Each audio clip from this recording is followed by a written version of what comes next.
Yes team, what is up? We are here in Dubai with my great client and friend Ollie. So Ollie's over from New Zealand. You'll hear from his accent, not from New Zealand, but just living over there at the moment and on the way back to the UK.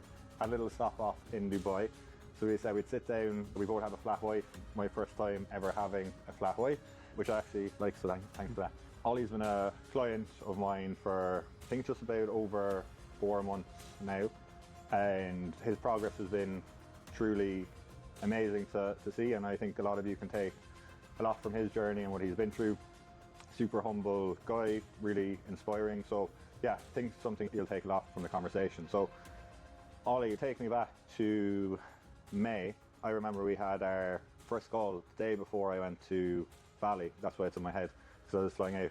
And I was like, get booked in before I got you booked in. We had that call. Obviously, like, we'll talk about the growth and stuff that you had. But I think for a lot of people, getting to that point, making that decision, want to push things to the next level, even though you were doing the things necessary for that already, but giving something else, I suppose, a go. And probably how you kind of felt going into that situation with me, getting on the call. Was it apprehension? Was it excitement? Can you remember where you were back then? I was excited, but I was also, a little bit apprehensive. You speak to a lot of, as a coach, you speak to a lot of different mentors who promise you the world. But yeah, no, I was mainly excited, and like the main reason for that was that I'd seen your results. And they speak for themselves, to be honest.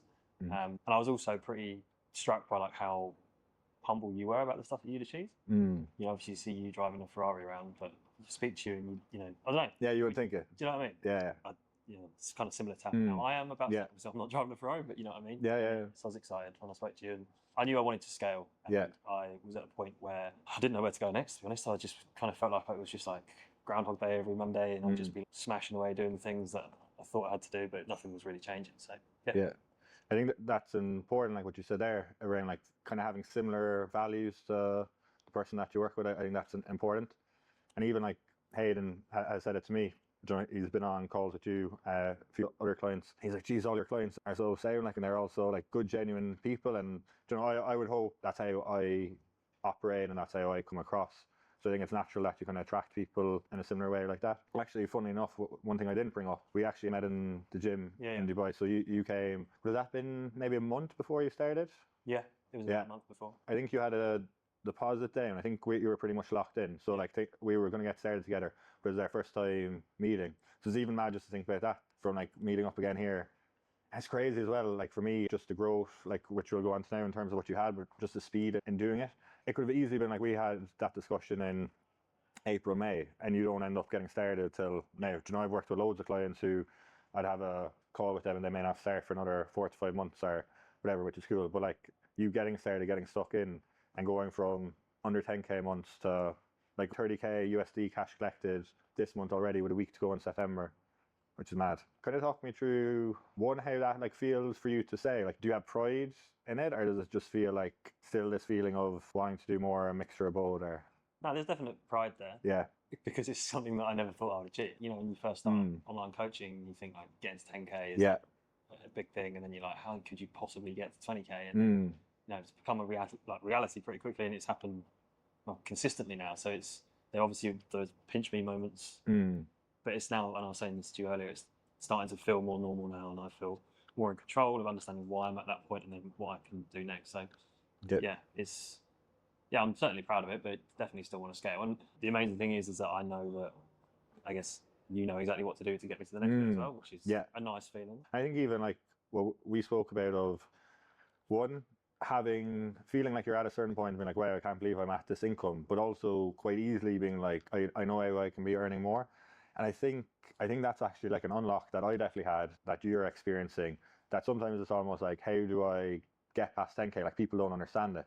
But then if you do get to like a 20K month, it's not like, how do I get to 30? It's more so like, oh no, it's kind of inevitable once I do like X, Y, and Z. The whole kind of like picture gets clearer. So it's almost getting through that tough position at the start of like breaking through that initial ceiling, or like one of the first few ceilings. But then what I always say, like momentum and belief, they're like super powerful, that they can kind of just keep you going. And that was, I think, one of the biggest shifts that you helped me with as well, was my self-belief. Yeah. So I was struggling with that quite a lot. And you know, I think one of the biggest things we spoke about when we went to the gym before I started with you was like, I couldn't see how I was going to get to that point because I didn't know what to do. And then you showed me what to do, and it gave me that self-belief. So. It's funny because I know you could correct me if I'm wrong, but I probably underplayed kind of what you said there about like some people will like sell you the dream. Like I obviously spoke confidently about being able to help you, and you know, you end up moving forward. So the confidence was there for me to think so. But I probably spoke to you in a way, you know, in the gym, like, oh yeah, like this is what we'll do. And again, I think maybe that's sometimes something I even like I've noticed on like consultation calls I've had with people, because I'm so confident in what I can do for someone. Maybe sometimes that comes across in quite like a laid back way of like, oh yeah, we'll just do like X, Y, and Z, and you'll get there. I almost like underplay it, where some people may kind of, as you said, like really sell the dream, and maybe that kind of overcompensates for like a lack of the actual maybe certainty that they. Obviously, there's no certainty, but you know what I'm saying? Yeah. Of like lack of understanding if they can actually do it. I know exactly what you mean. Yeah. Yeah. Would have there been any of that component? No, I suppose because we had the call and we probably had a good. So I think really when I met you in Dubai, it was, for me, it was more so just like getting you to, for us to build a relationship, which I think is important, than trust. At that point, I suppose it wasn't you already had made the decision. So it was more so like beginning our kind of like relationship and stuff. So in terms of, let's say, the growth, like if people are listening, they're like, hey, how the hell has he got from, you know, under 10 to, like, you could end this month on like $35K with still like a week to go. Obviously on holidays as well, so a bit of chill time. But there's a few things you touched on there, around like belief and stuff.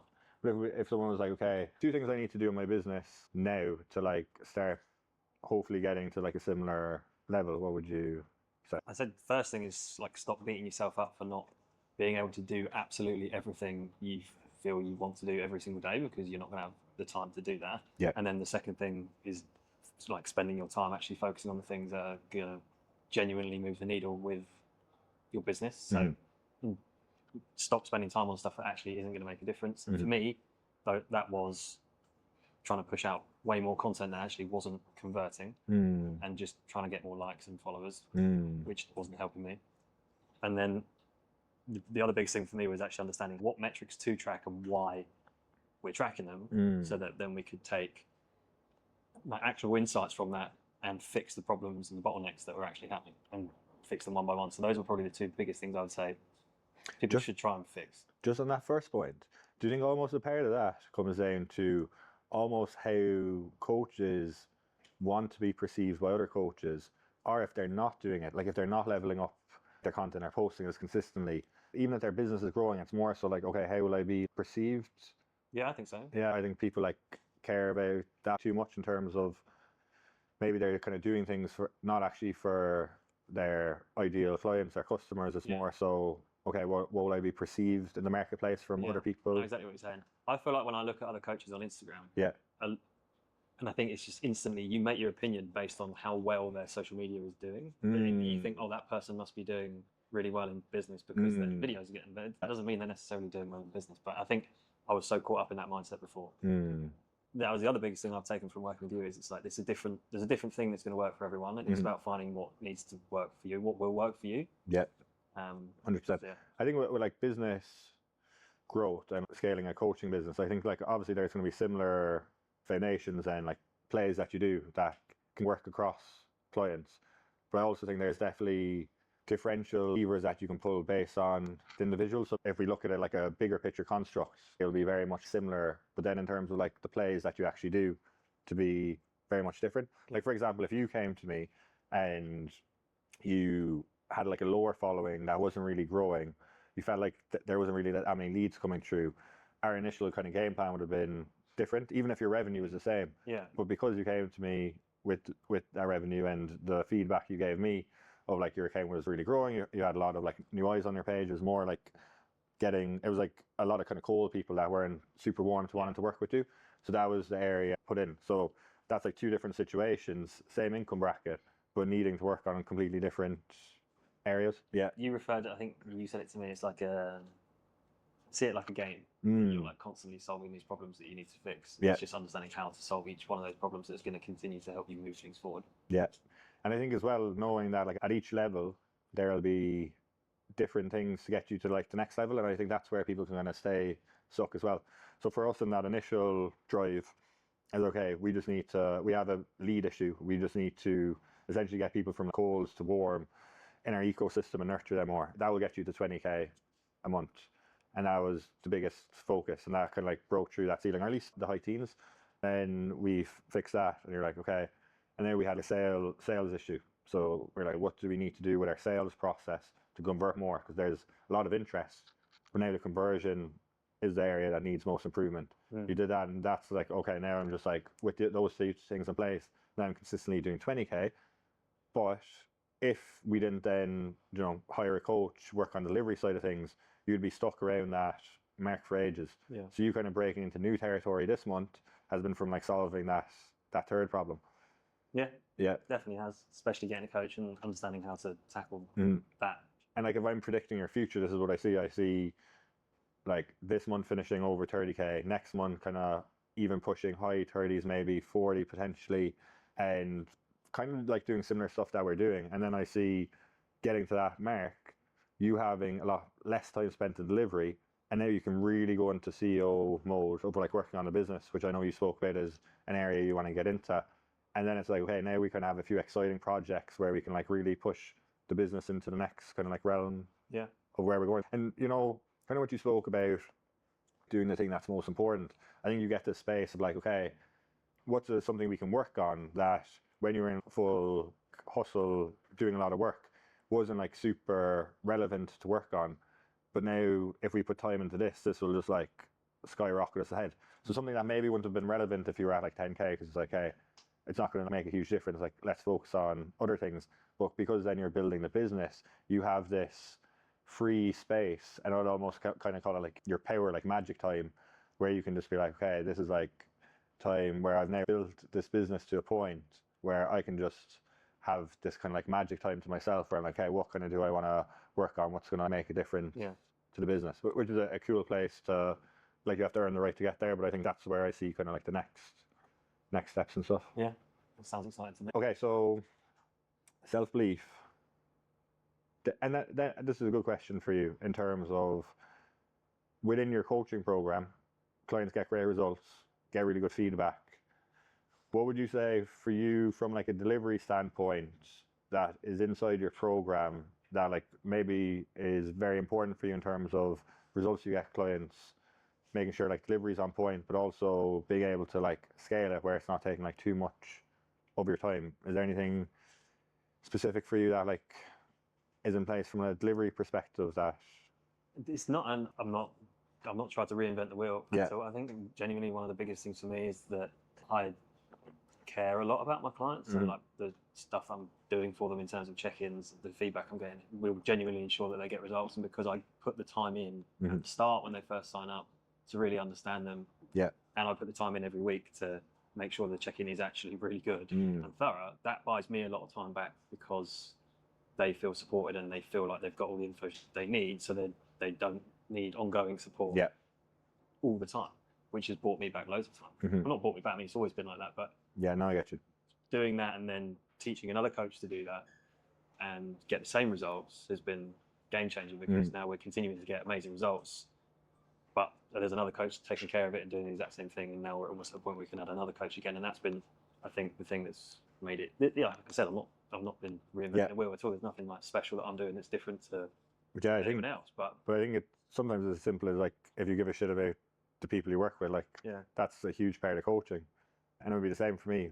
That's always just been a part of me that I've like have a genuine, like I genuinely want you to win as much as you do, and I think if you go into coaching with that plus having the experience and the knowledge, it's I probably sometimes underplay coaching, like in terms of like ease, because I think if you go in with that mindset and you have the right knowledge there, like I think everyone can be like a great coach. I don't know if you'd agree with this, but like communication, I think is a big thing as well. So even what you said to me earlier was, I really appreciate how if maybe I didn't do all the things you wanted me to do, the way you bring it up to me is in a way that doesn't make me feel guilty, because sometimes I feel guilty enough myself. So for me, that's subconsciously or consciously, I don't know exactly right now, but I would know the way that you work. I would know the way I should communicate with you to get the best out of you.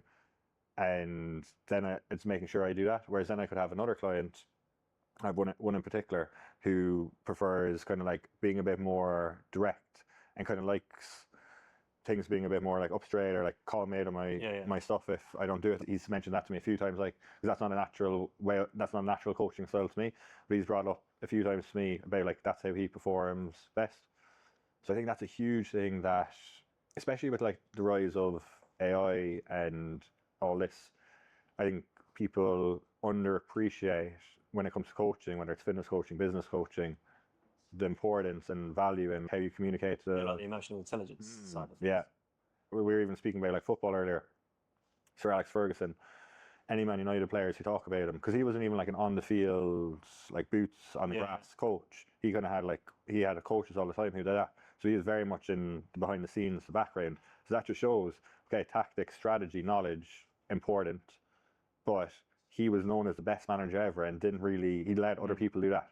Where he was like arm over the shoulder to the person who needed, or kick up the ass for the other person who needed it. And that's like, he's remembered as one of the best.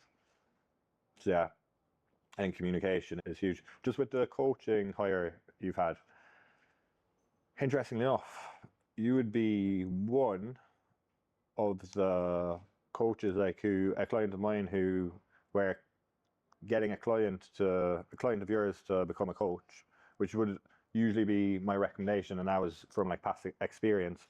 You were one of the first people who were like, yeah, there's no real potentials there. I'll be looking to outsource it from outside.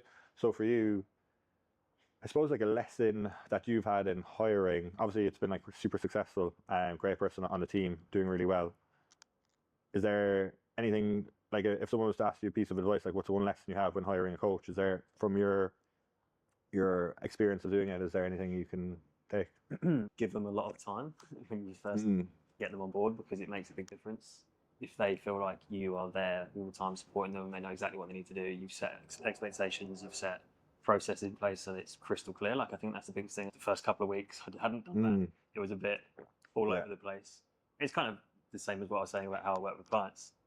But I didn't give my new coach as much time as I necessarily needed to begin with. But now we've sorted that, and now it's just super smooth because the expectations are there. We catch up once a week.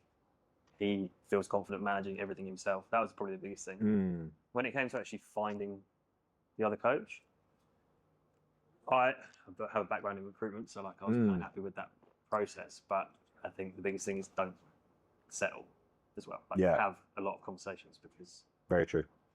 Very true. Sometimes the convenient thing is just like the first person, just like pick them. I think what you said there on with the coach, with him coming on board initially and feeling like, okay, this, like, I could have this like set up better, or the communication could be better.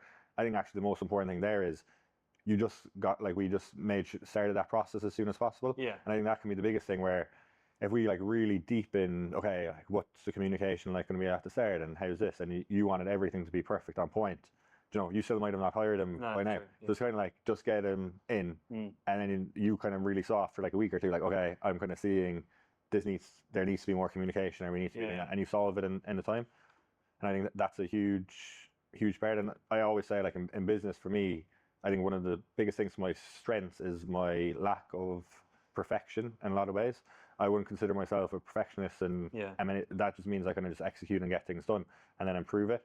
Whereas I think sometimes if it's that kind of perfect, or I need to make sure things are perfect, it actually holds them back. Yeah, 100%. I think you said that to me with getting the coach trained up. You said, like, he doesn't have to be 100% perfect before he starts working with clients, because he'll learn on the job from doing it. So obviously, you know, he has the knowledge there from a personal training background, so he didn't need any help on that side of things. It was more just about processes. And I'm so glad I did it like that, because I could have spent ages making sure he was perfect and ready to go. Exactly. But I didn't. So Okay, question to finish up. I suppose for you moving forward, obviously, like, the goal is to continue to build, continue to scale. If I was to say we were sitting down here 1 year's time, is there any like specific goal you kind of have in mind of where you want to be, whether it's revenue whether it's amount of people working, or is it just kind of like just play along and kind of keep seeing how it I goes? don't necessarily have like any specific goals. Mm-hmm. I think the main thing for me was having a business that had a big impact and like made a big difference to a lot of people's lives. And I guess the more people I can impact, the more money I'm going to make as well. So like that's a nice thing to come as a result of that. But the main thing for me is like having that impact with what I'm doing in business, so making a decent amount of money. I don't have a specific revenue goal in mind. Mm-hmm. And then having a business that gives me my time back in a way. Mm-hmm. And I know that has to kind of be earned. Yeah. And I want to get to the point where I've built a team that allows me to have more time to do, well, I guess to be honest, the things I enjoy working on the business. But yeah. I don't want to be spending so much time working in the business, also being able to work on the business, and that's kind of my goal. And as a result of that, if we can, sounds surreal to think about, but be hitting over 50k months regularly, like that would be amazing. Yeah, and I think you're like, I think this part of the journey is just where we're seeing like the initial kind of milestones you hit financially is like, hey, we hit a great revenue figure, but you're like, okay, I'm working a lot to get there. So it's obviously in the short term it's worth it, but it's not sustainable, or it's not a life you want to live long term for most people. And then we're just kind of getting to the point now where, as you say, we're kind of like buying some time back where you can kind of see where it's going. So yeah, I think by the end of the year where you're going to be in terms of more freedom, obviously financially, but also from a time perspective. Sweet. Yeah, I mean, we're definitely getting to that point now where it's becoming a lot easier, which is awesome. When you said you told me it would get to that point where it would get easier, and it has. So we're getting there. We're getting there. Okay, guys. So that is Ollie's journey. If you want to see the specific game plan that Ollie started with and roadmap we had to kind of get him from under 10k to plus 30k a month, just click the link below. It's going to bring you to my Instagram. DM me the word Ollie and I'll send you a full video going through exactly the game plan we went through.